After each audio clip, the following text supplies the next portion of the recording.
Ludo যেমন সাপ সিঁড়ি আছে, ওই যে সাপ আপনাকে খেয়ে ফেলবে, সিঁড়ি দিয়ে আপনি উঠে যাবেন, এগুলো দিয়ে তারা বিভিন্ন জিনিস শেখানোর ব্যবস্থা করেছে। আমাদের শিক্ষার্থীদের ভেতরে ক্রিটিক্যাল থিঙ্কিং এর অ্যাবিলিটিটা ঢোকাতে, এমবেড করাটা বাধ্যতামূলক। এবং এই ক্রিটিক্যাল থিঙ্কিং এবং প্রবলেম সলভিং যদি আমাদের শেখাতে হয়, তাহলে আসলে খেলার মাধ্যমেই শেখানোটা সবচেয়ে সহজতর এবং একমাত্র উপায় হয়তো এইভাবেই সম্ভব। অন্য কোনোভাবে মানে রোড লেকচার যেগুলো বিশ্ববিদ্যালয়ে দেওয়া হয় প্রাথমিক শিক্ষাঙ্গনে, সেই জিনিসগুলোর মাধ্যমে একটা শিক্ষার্থীকে ক্রিটিক্যাল থিঙ্কিং শেখানো সম্ভব না। আর একই সাথে শেখার জন্য, স্পেশালি একটা বয়সে শেখার জন্য আনন্দটা অত্যন্ত গুরুত্বপূর্ণ। মানে আপনি ঘুমিয়ে পড়ছেন, ক্লাসে ঘুমিয়ে পড়ছেন, কোনো মতে মুখস্থ করছেন, এটা করে শিশুরা খুব ভালোভাবে শিখবে এটা আশা করা যায় না। এবং আমরা দেখছিও তাই, আজকের রেজাল্টটাও তাই।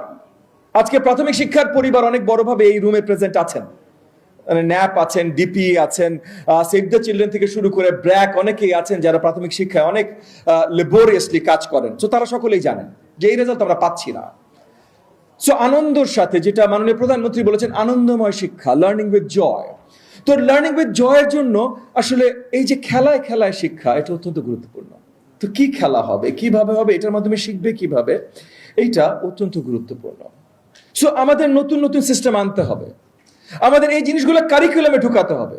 কারিকুলামে কিভাবে ঢুকানো যায়, যেমন ভ্যালু বেসড এডুকেশন, এই ভ্যালুস গুলো আমাদের অ্যাকচুয়ালি কারিকুলামে ঢুকাতে হবে। যেমন মনে করেন একটা এক্সপেরিমেন্টাল ভ্যালু বেসড, এনসিটিভির সাথে একটা মিটিং আমি বলেছিলাম যে আমরা দেখতে চাই যে আমাদের প্রাথমিক শিক্ষায় ক্লাস 1, 2, 3, 4, 5 উইকডে ক্লাস স্কুল হয় 5 দিন, রবি সোম মঙ্গল বুধ বৃহস্পতি, ক্লাস আমার 5টা, 1, 2, 3, 4, 5।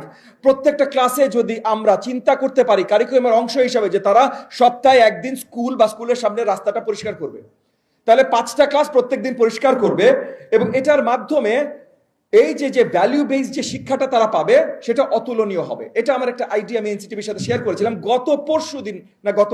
গতকাল আমি দেখলাম ময়মনসিংহের ডিসি মহোদয় এই জিনিসটা অ্যাকচুয়ালি কার্যকরী করেছেন বেশ কয়েক মাস ধরে। মানে আমাদের প্রাথমিক বিদ্যালয়ে কিছু কমপ্লেইন থাকে, স্কুলগুলো সঠিকভাবে পরিচালিত হয় না, হেডমাস্টার আসে না, টিচার আসে না, এগুলো অনেকগুলো সমস্যার এই একটা এক্সপেরিমেন্ট দিয়ে উনি সমাধান করতে সক্ষম হয়েছেন।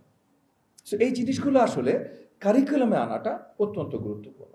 কারিকুলামের দায়িত্ব এনসিটিভি, কিন্তু এনসিটিভিকে এই কারিকুলাম প্রাথমিক শিক্ষার যারা দায়িত্বে আছেন, ডিপিই, মপমি মন্ত্রণালয়, তাদের সাথে মিলেই কাজ করতে হবে। এবং আপনারা সকলে তাদেরকে ফিডব্যাক দেবেন, আমাদের সকলকে ফিডব্যাক দেবেন। প্রত্যেকটা জেলা রিপ্রেজেন্টেশন ছিল, তাদের স্টল ছিল। এই স্টলগুলোতে, বেশিরভাগ জেলার স্টলগুলোতে তারা তাদের কি কি ইনোভেশন তারা নিয়ে এসেছেন ওই জেলায় বা ওই স্কুলে, এগুলো প্রদর্শন করেছেন। এখানে আমরা দেখেছি ইনোভেটিভ অনেক লার্নিং টয়স, মানে এরকম অনেকগুলোতে ছিল ভিন্ন ভিন্ন, জাস্ট লুডুর মাধ্যমে তারা অনেক কিছু শেখাতে সক্ষম হচ্ছে, জাস্ট লুডুর মাধ্যমে। লুডু যেমন সাপ সিঁড়ি আছে, ওই যে সাপ আপনাকে খেয়ে ফেলবে, সিঁড়ি দিয়ে আপনি উঠে যাবেন, এগুলো দিয়ে তারা বিভিন্ন জিনিস শেখানোর ব্যবস্থা